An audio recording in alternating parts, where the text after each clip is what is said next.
Hi, today we will learn the last two notes of the C major scale. Last time I taught you the first six, and today I've added B and C to my wall of many fingerings. So, let's get started. B, you're going to use your middle finger on the second valve. C is open. Practice making a beautiful sound as you possibly can on both notes. Because these notes are a little bit higher, it's going to take a little bit more air and a little bit faster blowing through the instrument. Make sure you're blowing through the entire instrument to make as full a sound as you can. Here's B.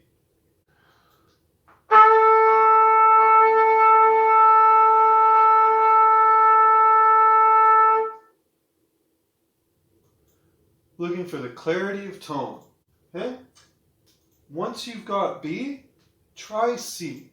Really remember that your corners are controlling your embouchure. Here's C.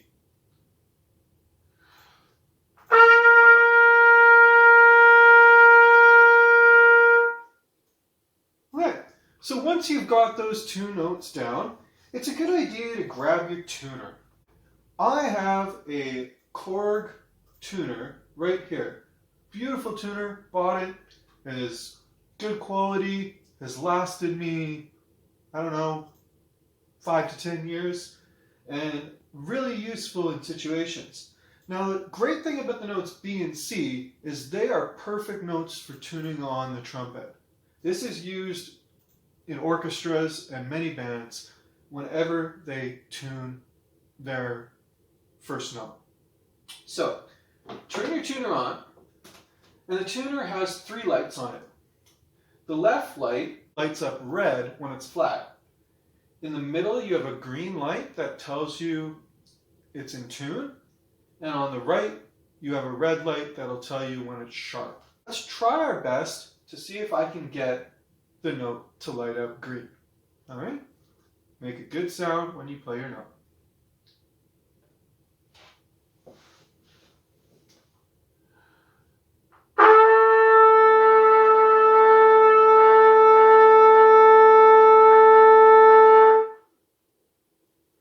Practice getting that note to light up green as long as possible.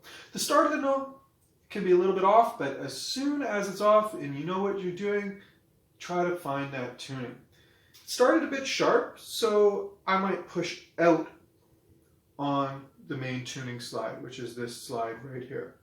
I'll push out a little bit. Okay? Now let's try, that was my B, my concert A. Now I'm going to try tuning my concert B flat, which is a C. Let's try C.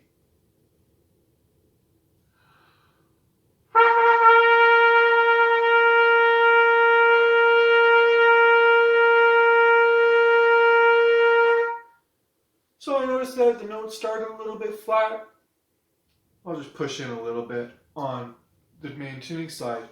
Then it's important as you play throughout the day to adjust your tuning slide as you go along. That's how we tune the trumpet.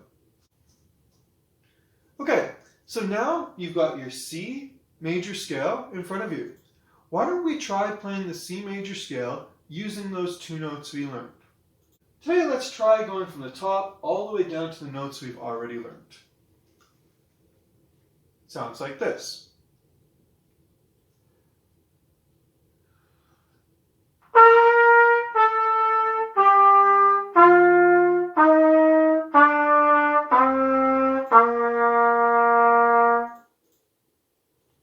Pretty simple. Now, the piece we're going to be learning is Brahms Lullaby. Now, Brahms Lullaby has a lot of jumps in it, where we're not just going in stepwise motion as long, long ago did. With Brahms Lullaby, you're going to be jumping. So, it's a good idea to practice your scale doing intervals, jumping between the notes. So what we're going to do is we're going to play that same scale, and every time I change down a note, we're going to repeat the top C. Listen to how that sounds.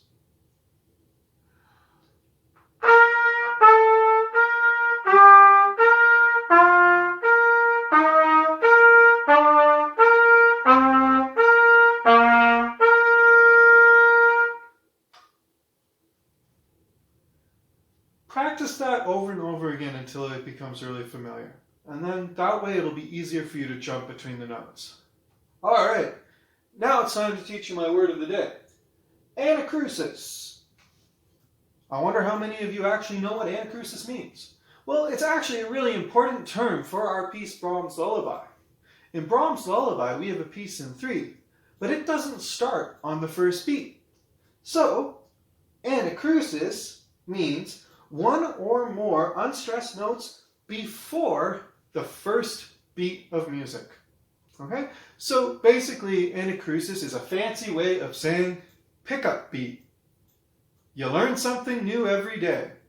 Right? So that first E in the song, that starts on the 3rd beat.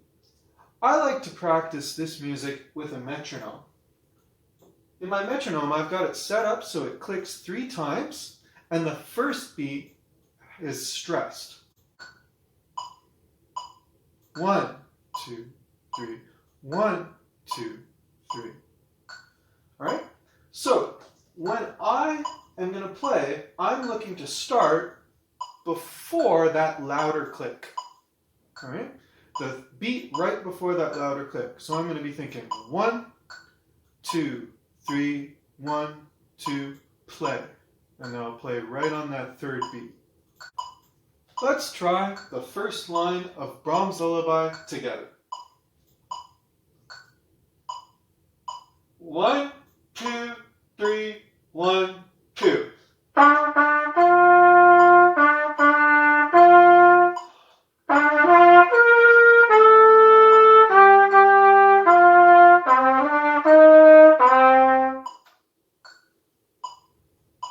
Good job! Try to make sure you're emphasizing and phrasing that 3-beat feel. Strong, weak, weak, strong, weak, weak. Let's try the pickup beat or the anacrusis to the 2nd line and then play the full 2nd line. 1, 2, 3, 1.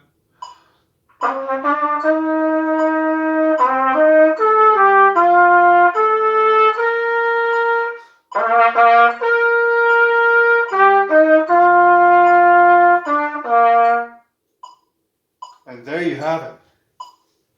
Sounds good, doesn't it? Lastly, we're going to play the 3rd line in time.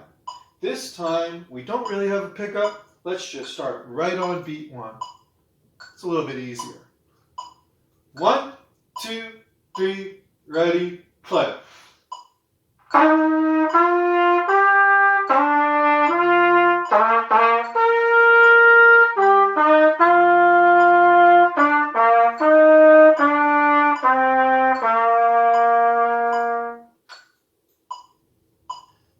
There you go. Now, once you've mastered those 3 lines, you can put them together and you have your full Brahms Lullaby. Putting them together, the 1st line, 2nd line, and 3rd line consecutively, really focusing on making a beautiful sound on every one of the fingerings we've learned. Okay? Also, make note that we want to stress the feeling of 1, 2, 3. Right? Get that stress on beat 1 and then 2 weak beats, right? So the song sort of lilts like a lullaby as if you were lulling a baby to sleep. Fun fact, did you know Brahms' Lullaby supposedly was actually written for a former lover of Brahms' youth? He actually wrote this, I think, according to Wikipedia, to this girl he used to love for her 2nd baby later on in life. Cool stuff. Let's try to play having that in mind.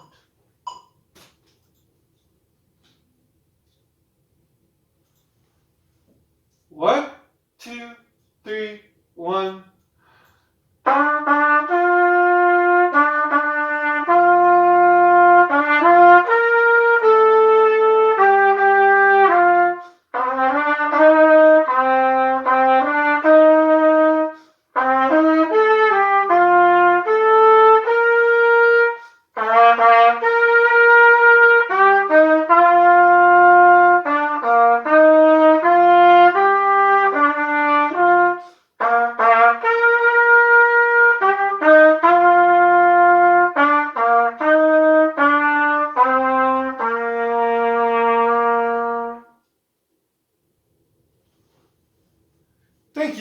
I hope you enjoyed the video. Happy practicing!